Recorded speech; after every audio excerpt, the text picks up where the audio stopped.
টাকা ছাপিয়ে বাজেট বাস্তবায়ন করব না। এবার এমন মন্তব্য করলেন অর্থ উপদেষ্টা ডক্টর সালেউদ্দিন আহমেদ। বাজেট বাস্তবায়ন নিয়েই আগে থেকে ছিল শঙ্কা। চলতি অর্থ বছরের শেষের দিকে এসে উপদেষ্টা জানালেন কিছুটা তো ডেফিসিট বা ঘাটতি থাকবেই। জানালেন ব্যাংক থেকে ধার করে বা টাকা ছাপিয়ে হবে না বাজেট বাস্তবায়ন।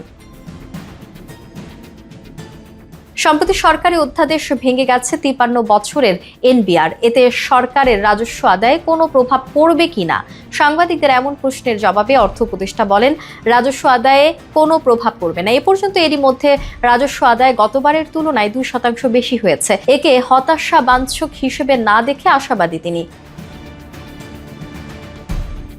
অর্থ উপদেষ্টা বলেন, মোটামুটি বাজেটটা আমরা বাস্তবায়ন করব, বিরাট একটা গ্যাপ নিয়ে করব না। প্রকল্প এডিপি বাস্তবায়ন করব অত্যন্ত বাস্তব ভিত্তিতে। বড় বড় মেগা প্রজেক্ট নিয়ে ধার করে ডেফিসিট দিয়ে এগুলো করব না। ব্যাংক থেকে ধার করে টাকা ছাপিয়ে বাজেট বাস্তবায়ন করব না। কিছুটা তো ডেফিসিট বা ঘাটতি থাকবে, সেটা পূরণ করতে আমি নেগোশিয়েট করছি। ঘাটতি মেটাতে আন্তর্জাতিক মুদ্রা তহবিল IMF ও বিশ্বব্যাংকের সঙ্গে প্রজেক্টের ব্যাপারে যোগাযোগ রাখছে সরকার। এক্ষেত্রে সরকার মোটামুটি সফল বলেও জানান অর্থ উপদেষ্টা। এনবিআর নিয়ে সরকারের সিদ্ধান্ত প্রসঙ্গে তিনি বলেন, এটি অত্যন্ত চিন্তা করে করা হয়েছে।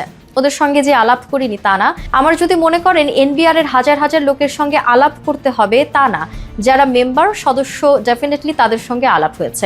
ওদিকে আবার প্রশাসনের লোকের কিছু মন্তব্য আছে, তাদের সঙ্গে আলাপ হয়েছে।